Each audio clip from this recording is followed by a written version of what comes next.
सूरत जब राम जी गंगा के किनारे आए और आकर के केवट से कहा, बोले भैया केवट मांगी नाव, आदेश नहीं किया, प्रार्थना करी, भैया केवट नाव ले आओ। केवट ने मना कर दिया, बोले मैं नहीं लाऊंगा। राम जी का इतना सा मुंह रह गया, बोले कमाल हो गया, हम किसी से खुद मांग रहे हैं भगवान होकर के और सामने वाली पार्टी मना कर रही है। राम जी तो खींचे ही गए बिल्कुल। अब देखो शर्म सबसे ज्यादा तब ज्यादा लगती है जब साथ में अपना कोई घर वाला हो तो इंसल्ट फील होती है। अब राम जी लक्ष्मण जी की ओर देख करके मुंह इतना सा रह गया, ऐसे हंसने लगे। लक्ष्मण भैया तुमने कभी ऐसा भक्त देखा है क्या? लक्ष्मण जी भरे बैठे थे पहले से। लक्ष्मण जी ने कहा मुंह मत खुलवाओ, मेरा भरा बैठा हूं, मुंह मत खुलवाओ। क्या मतलब? बोले तुम्हारे जितने भक्त हैं सब ऐसे ही हैं, जो तुम्हारा कहना न माने बस वही तुम्हारा भगत। अब तो राम जी को क्रोध आ गया, बोले कमाल कर रहे हो, ये भी हिंदी कर रहा है, तुम भी हिंदी कर रहे हो हमारी, तुम भी सुनाने लग गए। केवट तो देख रहा है, और कौन हुआ ऐसा, बताओ कोई प्रमाण दो। तो लक्ष्मण जी ने कहा, बोले भैया बुरा मत मानना, बताए देता हूं। केवट सामने खड़ा हुआ है, एक को पीछे छोड़ करके आए हो, कौन? सुमंत जी। किस पर हैं? रथ पर। केवट से कहा केवट नाव लेकर के आओ। सुमंत जी से कहा सुमंत जी रथ लेकर के अयोध्या जाओ। तो एक को बुलाते हैं सो वो आता नहीं है, दूसरे को भेजते हैं सो वो जाता नहीं है, पीछे पड़ा हुआ, न ये कहना माने न वो कहना माने। राम जी कौन है? बोले जयति वचन रचना अति नागर, बात बनाने में बड़े चतुर हैं। राम जी ने कहा, बोले लक्ष्मण इसमें इनकी गलती नहीं है तो किसकी गलती है? बोले जिस दुकानदार की सवेरे सवेरे भौनी बिगड़ जाती है ना, उसका फिर पूरा दिन ही खराब जाता है। लक्ष्मण जी ने कहा कि भैया मैं समझा नहीं, क्या बोहनी, कौन सी बोहनी? तो राम जी कहते हैं, बोले भैया जब हम वनवास के लिए घर से चले, वनवास किसका हुआ था? बोले भैया आपका, आप भी संग में आ रहे थे। हाँ हाँ, आप लोगों से हमने मना किया था कि नहीं किया था? काय का? बोले वन में चलने का मना किया था कि नहीं किया था? सीता जी की ओर देख करके कहा तुमसे भी मना किया था कि नहीं किया था? तो दोनों ने गर्दन हिला दी, बोले हाँ किया तो था, हमसे मना। बोले तो तुम लोगों ने कहना माना? तुम लोगों ने कहना माना? दोनों गर्दन झुका करके खड़े हो गए। राम जी ने कहा, बोले हम तभी समझ गए थे कि जब यात्रा के शुरुआत में ये हाल है तो आगे जितने मिलेंगे सबके सब ऐसे ही मिलेंगे, आगे भी कोई कहना नहीं मानेगा, क्योंकि ना तुमने कहना माना ना ये कहना मान रहे हैं। और भैया लक्ष्मण तुमने कहना क्यों नहीं माना? क्योंकि तुम्हारे जीवन में मेरे प्रति प्रेम है, तो निश्चित है केवट के अंदर भी मेरे लिए प्रेम ही होगा, प्रेम ही होगा, इसलिए केवट भी कहना नहीं मान रहा। लक्ष्मण जी ने कहा, बोले भैया केवट का प्रेम दिख तो रहा नहीं। राम जी कहते हैं, लक्ष्मण जी केवट के जीवन में प्रेम का दर्शन तो है पर प्रेम का प्रदर्शन नहीं है। और ये बहुत बढ़िया बात है, आजकल हम लोगों के जीवन में प्रेम का प्रदर्शन मात्र है। वो किसी भी संबंध में टटोल करके देखो, प्रेम का केवल प्रदर्शन है, प्रेम का दर्शन नहीं होता कहीं पर भी। प्रेम का दर्शन नहीं होता। तो इसके अंदर भी प्रेम होगा, इसीलिए कहना नहीं मान रहा। अच्छा केवट भी बड़ा निराला है, क्यों नहीं ला रहा नाव? क्यों? ये कह रहा है, बोले प्रभु थोड़े से चरण धुला लो अपने। राम जी ने हंस करके कहा कि भले आदमी बिना पूछे बहुतों ने धो लिए हैं, हमने उनसे मना थोड़ी किया था, तू भी धो लेता तो तुझसे मना थोड़ी करते हम। केवट ने कहा सुनो राम जी, बिना पूछे जिन्होंने आपके चरण धोए हैं उनकी गर्ज रही होगी, उन्हें पार जाना होगा। कहां? भव से पार। जिन्होंने बिना पूछे आपके चरण धोए हैं उनकी खुद की गर्ज रही है, उन्हें पार जाना होगा। लेकिन यहां राम जी मुझे पार नहीं, पार तुम्हें जाना है। पार जाना हो तो चरण धोने के लिए कहो, नहीं तो खड़े रहो यहीं पर। हाँ, यहाँ पार मुझे नहीं जाना, तुम्हें जाना है।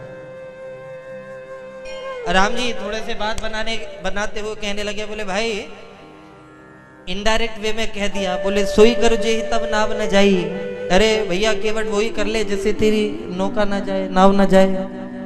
केवट ने कहा, बोले सुनो प्रभु, गवार अनपढ़ अंगूठा टेक हूं, घुमा फिरा के मत करो, कहो समझ नहीं आती, सीधे सीधे कहो तो धोऊंगा। कोई भी व्यक्ति अपने मुंह से कह सकता है क्या कि भैया तुम मेरे चरण धो लो? कह सकता है क्या? ऐसा तो वही कह सकता है जिसका शर्म से कोई नाता ना हो। और राम जी जैसा संकोची, लेकिन फिर भी हमारे राघवेंद्र ने मुस्कुराते हुए गर्दन झुका करके कह दिया, बेज्ञान जल पाए पखारो। भैया केवट ले आओ पात्र, चरण धो लो। और जैसे ही सुना, याद रखना, जब केवट ने नाव लाने की मना कर दिया तो लक्ष्मण जी ने खोपड़ी पर बाण तान दिया। बाण तान दिया, बोले मार दूंगा तुझे मैं।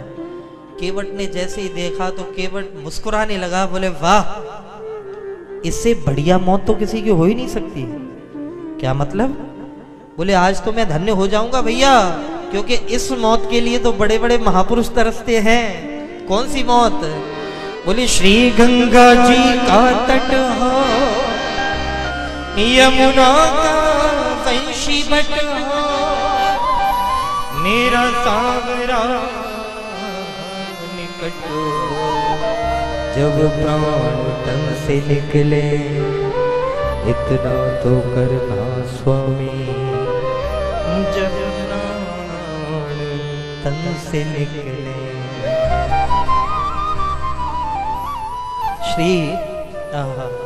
श्री गंगा जी का तट हो।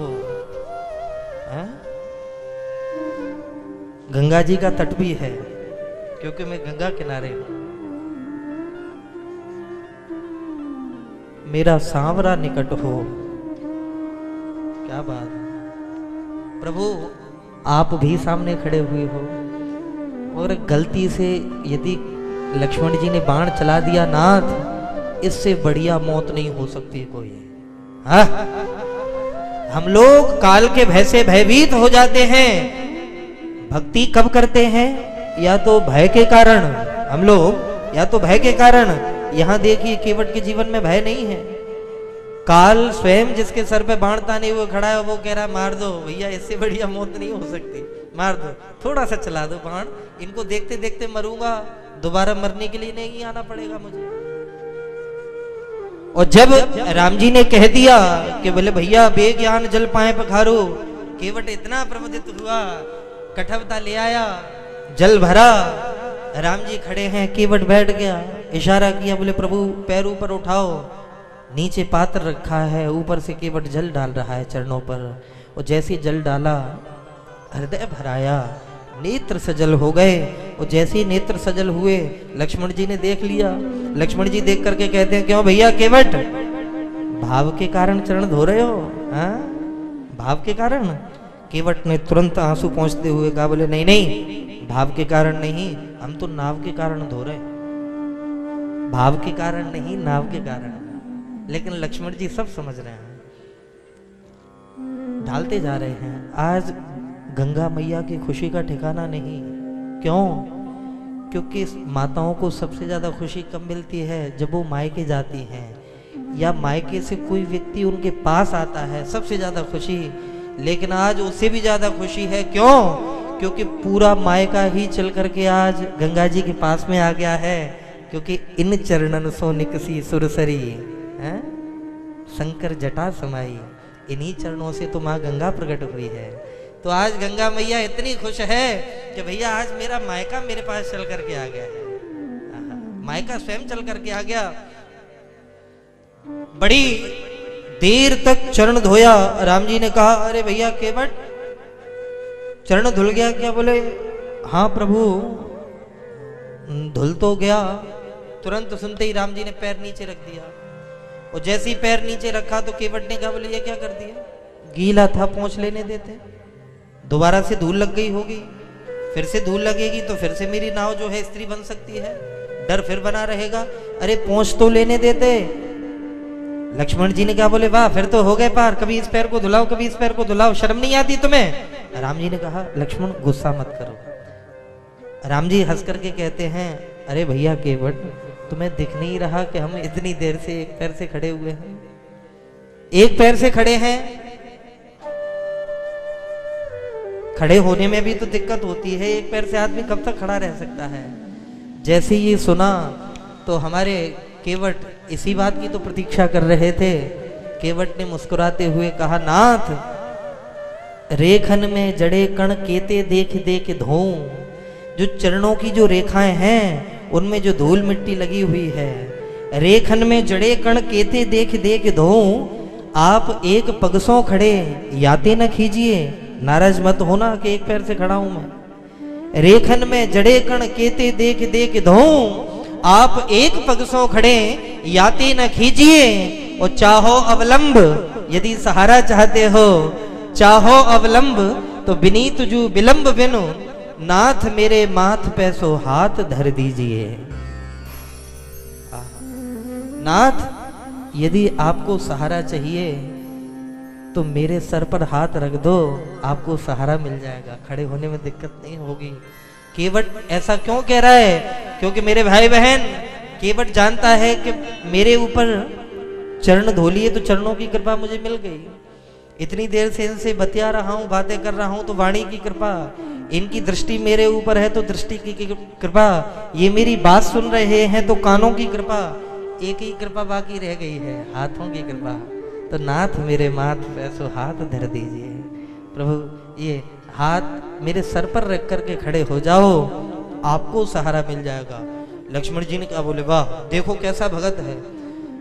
लोग कहते हैं कि प्रभु आप हमारे सर पर हाथ रखो तो हमें सहारा मिल जाएगा, लेकिन ये निरालयी भक्त है, ये कह रहा है, बोले प्रभु यदि तुम्हें सहारा चाहिए तो मेरे सर पे हाथ रखो, तुम्हें सहारा चाहिए तो मेरे सर पर हाथ रखो। चरण धोए, बढ़िया पोंछ पांछ करके साफ किया। और राम जी खड़े हैं। राम जी ने कहा, केवट अब तो पार ले चलो। ध्यान दें सभी माताएं, सभी लोग। केवट ने कहा, बोले भैया अब तो पार ले चलो। राम जी ने, केवट ने कहा, नहीं नहीं ऐसे पार नहीं ले जाऊंगा। बोले अब क्या चाहिए तुम्हें, अब क्या चाहिए? केवट ने हाथ जोड़ करके कहा, बोले प्रभु आपके लिए नियम नहीं तोड़ूंगा मैं। नियम? काहे का नियम? बोले जो पहले लाइन में खड़े हैं पहले उनको तो पार कर दूं, पहले जो कतार में आगे लगे हुए हैं पहले उनको तो पार कर दूं, फिर आपका नंबर आएगा। तो राम जी ने चारों ओर देख करके कहा कि हमें तो कोई दिख नहीं रहा यहाँ पर। केवट कहता है, मेरे नाथ यदि आपको वो दिख गए होते तो पार ही ना हो गए होते। क्या बात है, आपको अगर वो दिख गए होते तो वो पार ही ना हो गए होते। कौन है? बोले मेरे पूर्वज हैं, मेरे पितर हैं, तो कितने समय से मुक्ति की प्रतीक्षा में खड़े हुए हैं। गोस्वामी तुलसीदास जी ने कहा, पितर पार करे, सबसे पहले अपने पूर्वजों का उद्धार किया, अपने पूर्वजों को पार पहुंचाया। पितर पार करे प्रभु ही पुण्य, मुदित गयो ले पार। प्रसन्न मन से राम जी को बिठाला नाव में और बिठाल करके मेरे भाई बहन उस पार पहुंचा दिया। उतर ठाड़ भय सुरसरी रेता, गंगा जी की रेती में राघवेंद्र सरकार, निषाद राज गुह, मैया जानकी, लक्ष्मण जी सब खड़े हो गए। चरणों में सर रख दिया केवट ने। वो जैसे प्रणाम किया, बोले प्रभु आज्ञा दे दो, मैं आपसे पहले जाना चाहता हूँ। क्यों? हमसे पहले क्यों उधर जाना चाहते हो? केवट ने कहा, बोले प्रभु यदि मैं पहले चला जाऊंगा तो मेरे मन में एक आशा रहेगी कि मेरे नाथ उस पार खड़े हुए हैं, मेरे प्रभु उस पार खड़े हुए हैं, मन में तो भाव बना रहेगा। और यदि आप मेरे सामने ही चले जाओगे तो मुझे लगेगा कि मेरा वो वाला भी घाट सूना हो गया, मेरा ये वाला भी घाट सूना हो गया। इसलिए आप यहीं खड़े रहो, मुझे पहले चले जाने दो। और जैसे ही केवट ने प्रणाम किया, तो राम जी संकोच में पड़ गए, बोले भैया यदि आज मेरे हाथ में कुछ होता तो मैं कुछ ना कुछ जरूर इसको केवट को देता, मैं खाली हाथ नहीं भेजता इसको। किशोरी जानकी जी ने जैसे ही राम जी का चेहरा देखा तो राम जी ने कुछ कहा नहीं, बिना कहे किशोरी जी समझ गई, पिय ही की सी जानने हारी और मणि मुद्री मन मुदित उतारी। प्रसन्न मन से किशोरी जानकी ने धीरे से मणि उतारी और उतार करके राघवेंद्र के हाथ में देते हुए कहा, मेरे नाथ आपके उस हाथ में नहीं है तो क्या हुआ, आपके इस हाथ में तो है। क्यों? क्योंकि जब से मेरे पिता ने मेरा हाथ प्रभु आपके हाथ में दिया है तब से ये हाथ भी अब आपका ही हाथ हो गया है। संकोच न करो, अंगूठी दे दो उसको। जैसे ही अंगूठी मिली तो राम जी में वजन आ गया, राम जी में वजन आ गया। और जैसे ही राम जी में वजन आया, राम जी सीना तान करके कहते हैं, बोले भैया केवट खड़े हो जाओ। केवट ने कहा, वाणी में बड़ा वजन आ गया, क्या बात है? बोले लो अपनी उतराई लो, अपना मेहनताना लो। केवट ने कहा, तुम्हें शर्म नहीं आती, मेहनताना दे रहे हो मुझे? अरे कहावत नहीं सुनी क्या कि नाई से ना नाई ले, धोबी से ना धोबी ले? पुरानी कहावत है, एक कंडक्टर दूसरे कंडक्टर से पैसे नहीं लेता अगर कभी वो बस में चढ़ जाए तो। एक नाई दूसरे नाई के बाल बनाने में वो उसकी सेवा नहीं लेता। अगर वो ये कह दे कि मैं भी तेरा ही काम करता हूं ये वाला ही, तो नाई से ना नाई लेत, धोबी से ना धोबी लेत, तो देखे मजूरिया या जाति को ना बिगाड़ी हो। इस जाति को गंदा मत करो। राम जी हक्के बक्के रह गए, क्यों रे? तेरा मेरा काम एक जैसा कौन सा है? तेरा मेरा कौन सा ऐसा काम है जो हम तुम दोनों एक ही करते हैं? केवट ने कहा, प्रभु आप भी मल्लाह हो, मैं भी मल्लाह हूं, अंतर सिर्फ इतना है कि मैं इस छोटी सी गंगा का माझी हूं और आप इस भवसागर के माझी हो। मैं लोगों को गंगा पार लगाता हूं, आप लोगों को भव से पार लगाते हो। छोटा बड़ा है पर काम एक जैसा है, अलग अलग नहीं है, काम एक जैसा है। राम जी गदगद हो गए, कमाल कर रहा है भाई, तू कमाल पे कमाल कर रहा है। राम जी कहते हैं, सुन भाई, ये प्रवचन मध्य हमें मजदूरी ले ले अपनी। हम किसी की उधारी नहीं रखते, किसी का कर्ज नहीं रखते अपने ऊपर, तुरंत का तुरंत चुकाते हैं। केवट ने हंस करके कहा, बोले हमारी रख लो, कर्ज नहीं रखते, हमारा कर्ज रख लो, चुकाने कभी दोबारा मजबूरी में आओगे तो सही, दोबारा दर्शन हो जाएंगे, कभी मजबूरी में चुकाने भी तो आओगे फिर। राम जी ने कहा, पहली बात तो हम कर्ज ही नहीं रखते तो रख कैसे लें? बोले हमारा रख तो लो प्रभु। राम जी ने कहा, यदि हम चुकाने नहीं आए तो, अगर हम बेईमानी कर गए तो केवट ने हाथ जोड़ करके कहा, प्रभु यदि आप चुकाने नहीं आए तो हम वसूलने वहीं आ जाएंगे। धोखे में मत रहना। क्या बात, क्या बात। अगर आप चुकाने नहीं आए तो हम वसूलने वहीं आ जाएंगे।